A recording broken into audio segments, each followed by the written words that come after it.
What's up, guys? Dr. Seth back to help you solve your powerlifter problems. So I've been seeing a lot of confusion in regards to speed work. I've been hearing a lot of people saying that speed work is a waste of time. And I've been hearing a lot of people saying that they aren't getting anything out of it. Now, as someone who has spent their entire career with conjugate, has always ran some form of conjugate concurrent principles in their training, I am biased to like speed work, but I will say that depending on why you're doing it, depending on how you're doing it, and depending on what you're expecting to get out of it, you might actually be wasting your time because it isn't the solution for every problem, and it isn't going to be the one-stop fix every issue that every powerlifter has, and it might not be the best thing for you to do depending on what your needs are as a lifter. And what I want to get into is why speed work might be a waste of time and what we are not going to be getting out of it. And the big things that we are not going to be getting out of it is it's not going to make us more jacked. We're not going to be getting a very good hypertrophy stimulus out of it because even though we do have a high degree of motor unit recruitment, what we will be not having is enough weight on the bar to create sustained mechanical tension in the muscle fibers through the full range of motion necessary to generate hypertrophy. Yes, we will have a high degree of mechanical tension when we are initially creating that acceleration to go with a high degree of motor unit recruitment, but it isn't going to be sustained through the entire lift for enough repetitions at a bar speed low enough due to increases in fatigue, increases in load to actually generate hypertrophy. And if we are trying to create hypertrophy, if we are contracting hard and blasting through a rep, we are having that hard contraction down here, and this is kind of just carrying through and following through from the heavy mechanical tension here. If we're trying to generate hypertrophy, we want that bar speed to be lower, not because we are trying to slow down, but because the weight on the bar and the rep ranges that we are doing is such that the bar speed is going to slow down while we're still trying to push really hard because of fatigue, because of the bar being heavy enough to actually be slow. So if we are trying to get more jacked, speed work probably isn't going to be the best thing to accomplish that goal. And if we're trying to bring up a weak point, if we're trying to directly get stronger, speed work probably isn't going to be the best thing for that either. I don't know what the focus is doing on my camera. It's seeing the mic. I might just move this out of the way. Oh, there we go. I'm back. If we're trying to get directly stronger, if we're trying to bring up a weak point, again, the same thing is going to kind of hold true where with our speed work, we're probably not creating enough sustained tension, enough sustained loading in that given range of motion to actually generate strength gain adaptation. We're not getting enough volume to actually bring up a weak point. We're not really doing enough of all of that to create changes that we'd want in terms of strength and hypertrophy. And right now you're probably thinking, Seth, why the hell would I want to do speed work if it isn't going to do any of that? And what we got to remember is that with training, strength and hypertrophy are not the only adaptations that exist. Strength and hypertrophy are not the only reasons that we would include an exercise in our training. And why else might we be doing something for training? Why else might we be selecting a different pattern of loading? Why else might we be doing a different mode in order to get to where we need to be as lifters? And the two primary reasons that we are thinking of is going to be like movement quality. So that could include mobility work, that could include flexibility, that could include trying to create more space for movement. And the other category is going to be skill.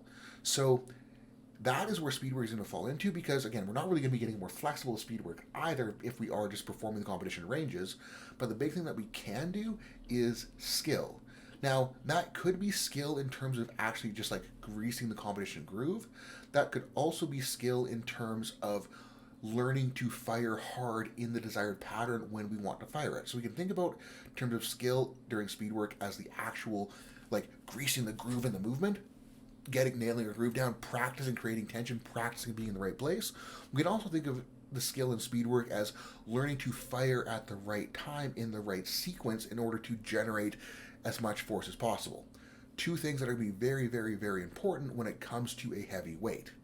Now, the detriment of that is that we're not really going to be learning to maintain technique versus a heavy load because it will not be loaded heavy enough to do so.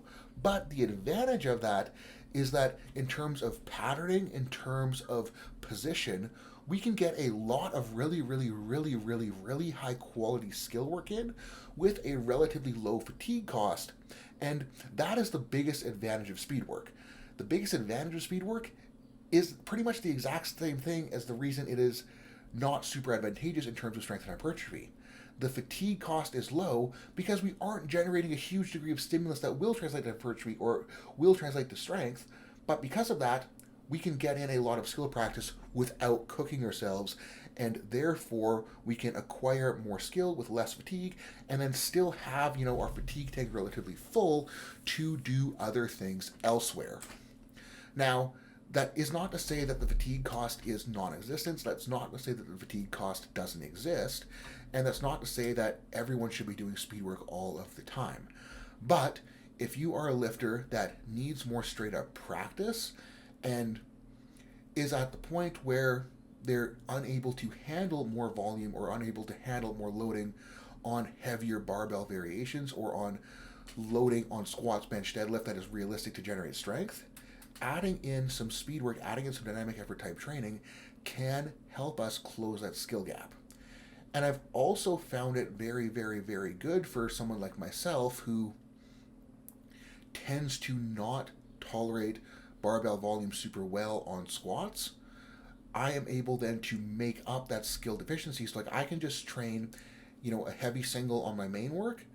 I can make sure that all of my bits and pieces are covered with accessories in terms of generating hypertrophy strength volume. And then I'm able to do my speed work to fill in that skill gap, fill in that contractual gap, fill in that patterning gap, so that my patterning, my skill, and everything is ready to go so that I can then perfect it on my single. So it's kind of like the place where speed work falls in is to close the gap if we are not doing something where our barbell skill work or our barbell volume work is very high. We can close that gap with speed work. Now that might not be the best option for everyone, because if you do need specific hypertrophy in relative to the competition lifts, you might be wasting your time and you might be better off just running more volume in a hypertrophy specific loading parameters, hypertrophy specific rep ranges to create that hypertrophy. And again, for myself, opposite to my squat is my deadlift. My efficiency on squat is very high, so I don't need to do a ton of barbell volume in order to generate squat stimulus. My efficiency on a deadlift is very low, so I need more work to actually get stronger in that pattern.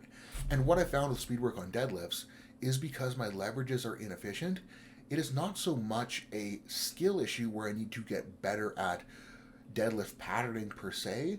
It is more of am I strong enough at the weakest point in my leverage to be able to chug through this lift?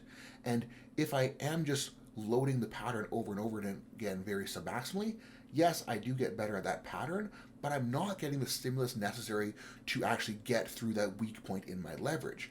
So with deadlifts, I get hardly anything out of speed work, and I am so much more better off to throw speed work out the window and train my weak points, train what I am missing heavier and harder for more volume to generate that strength stimulus, to generate that hypertrophy necessary to actually carry through that weak point in my leverage. And for myself, what that usually ends up looking like is instead of true conventional speed pulls, I'll either do some sumo work or I'll do some round back stiff leg work in a rep range and loading parameter conducive to hypertrophy. So, speed work, overall, it's not going to get you jacked. It's not going to make you directly stronger.